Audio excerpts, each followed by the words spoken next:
जय जय श्री राधे, जय जय श्री श्याम। सभी प्रभु प्रेमियों को प्रेम भरी राधे राधे, जय श्री कृष्ण। आज हम लोग जानेंगे कि भगवान को कैसे पता चलता है जब भगवान का भक्त भगवान का नाम लेता है। बड़ी ही सुंदर कथा है, आप श्रवण करिए। एक बार देवर्षि नारद भगवान का गुणगान गाते हुए, भगवान का नाम लेते हुए राजा अम्बरीश जी के यहाँ पर पधारे। जब अम्बरीश जी के यहाँ पर देवर्षि नारद आए, राजा अम्बरीश को पता लगा तो ऐसा कहते हैं कि संत मिलन को चालिए तजमाया अभिमान, और जो पग आगे धरूं तो कोटिन यज्ञ समान। जब आपके द्वार पर संत आए तो सरल हृदय और भावना से श्रद्धा के साथ उनका स्वागत करने के लिए जाना चाहिए। इसी भावना को लेकर के अपने सारे मंत्रीगणों को साथ में लेकर के महाराज अम्बरीश देवर्षि नारद के स्वागत के लिए द्वार पर आए। स्वस्ति वाचन हुआ, भव्य तरीके से देवर्षि नारद जी का स्वागत किया, महलों के अंदर लेकर के आए। देवर्षि नारद के चरणों में प्रणाम किया, सिंहासन पर बिठाया, जल से उनके चरणों का प्रक्षालन किया और विनम्र निवेदन किया कि गुरुदेव, आप जब जब आते थे, जब जब आपका दर्शन मुझे प्राप्त होता था, तब तब मैं देखता था कि आपके हाथ में भगवान का नाम गाने के लिए एक वीणा हुआ करते थे। लेकिन आज वीणा के साथ में यह आपके कांख में जो रजिस्टर है, ये क्यों है? यदि आप कृपा करें तो बताएं। तब देवर्षि नारद बोले कि हाँ अम्बरीश जी, आप तो इसके अधिकारी हो, आपसे तो कुछ भी छुपा नहीं है। ये वह रजिस्टर है जिसमें जो भगवान की भक्ति करते हैं, भगवान का नाम जप करते हैं, इस रजिस्टर में उन भक्तों के नाम हैं, क्योंकि जो भगवान की भक्ति करते हैं उनका नाम भगवान वैकुंठनाथ के बही खाते में लिख जाता है। जिस दिन से आपने भगवान का नाम लेना प्रारंभ कर दिया, उसी दिन से आपका नाम भगवान के बही खाते में लिख जाता है और चित्रगुप्त के खाते से कट जाता है। क्योंकि जब बड़े ऑफिस में नाम लिख जाए तो छोटे ऑफिस में से नाम कट जाता है। तो अम्बरीश जी के हृदय में भावना हुई कि मैं इसको पढ़ूं कि किन भक्त, ऐसे कौन कौन से भक्त हुए हैं जो कि भगवान का नाम लेते हैं, भगवान की भक्ति करते हैं। तो नारद जी से प्रार्थना करी कि अभी आपकी आज्ञा हो तो क्या मैं इस रजिस्टर के बही खाते को पढ़ सकता हूं? नारद जी बोले क्यों नहीं, लो पढ़ो।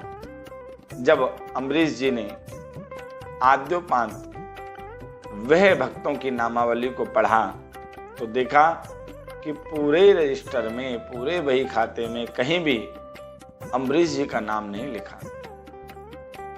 यह देख करके उनके हृदय बड़ा विहल हो गया और नेत्रों से जल बहने लगा, अश्रुपात होने लगा। जब अश्रु आंखों से निकलने लगे तो नारद जी ने बोला क्या हुआ?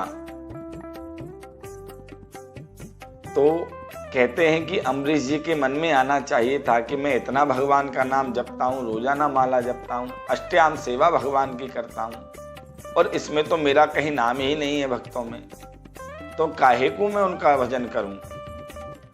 क्योंकि भक्त के हृदय में भी होता है, निष्काम भाव से भक्ति होती है, लेकिन भक्त कहीं ना कहीं उसके हृदय में यह भाव होता है कि भगवान भी मुझे अपना माने, भगवान भी मुझसे प्रेम करें। लेकिन अम्बरीश जी के हृदय में ऐसी भावना उत्पन्न नहीं हुई। उनके भाव यही निकले। जब नारद जी ने पूछा तो अम्बरीश जी बोले कि गुरुदेव, मेरा हृदय इसलिए द्रवित हो गया कि मेरा नाम इसमें नहीं है, तो ये भगवान की कृपा है, क्योंकि मैं तो अभी भगवान का भक्त ही नहीं हूं।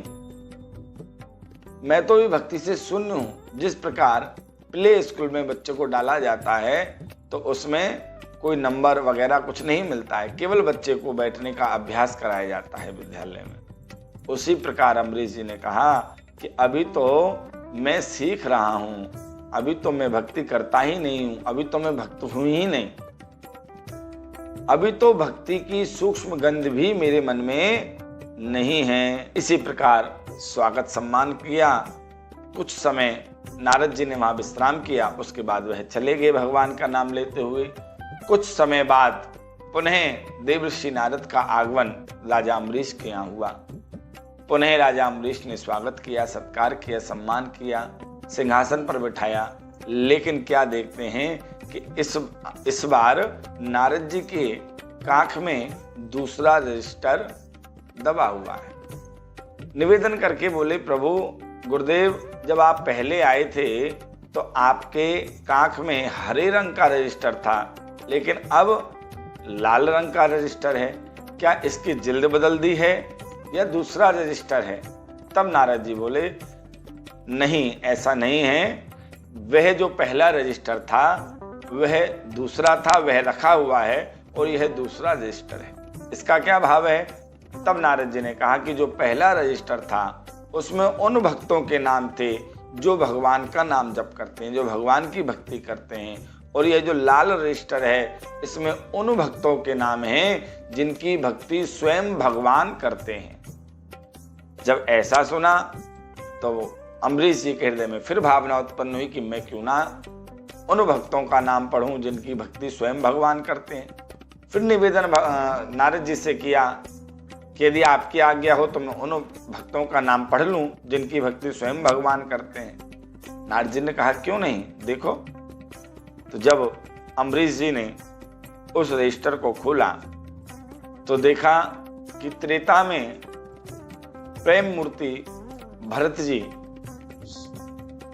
राम राम जपते हैं, लेकिन राम जी भरत भरत जपते हैं। तो जब रजिस्टर खोला तो देखा कि सर्वप्रथम सबसे ऊपर लिखा था श्री अम्बरीशाय नमः। ऐसा जब नाम देखा तो नेत्रों से अश्रु बहने लगे। नारद जी से बोले कि ये तो मेरा सौभाग्य है कि भगवान ने मुझे उन भक्तों में मुझे स्थान दिया जिनका स्वयं भजन भगवान करते हैं। तो ये भगवान की कृपा है। हमको तो निष्काम भाव से भगवान की भक्ति करनी है। वो भगवान की कृपा है कि भगवान हमको किस श्रेणी में रखते हैं। कहने का तात्पर्य भक्तों, जितना हो सके नाम जप करिए। ना जाने किस गुण पर, किस आदत पर आपके भगवान रीझ जाएं और आपसे प्रसन्न हो जाएं।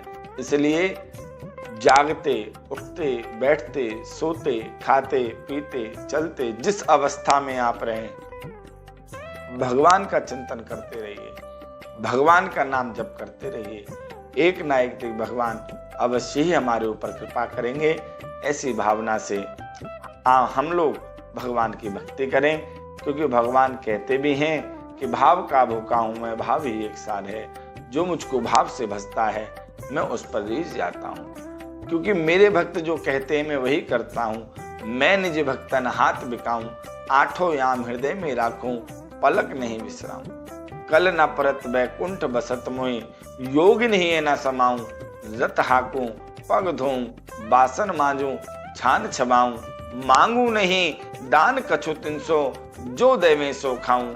और भक्त कहें सो करूं निरंतर, मोहि बेके तो बिक जाऊं। तो भगवान तो भक्तों के अधीन हैं। तो इसी भावना से लेकर के भगवान का नाम जपिए।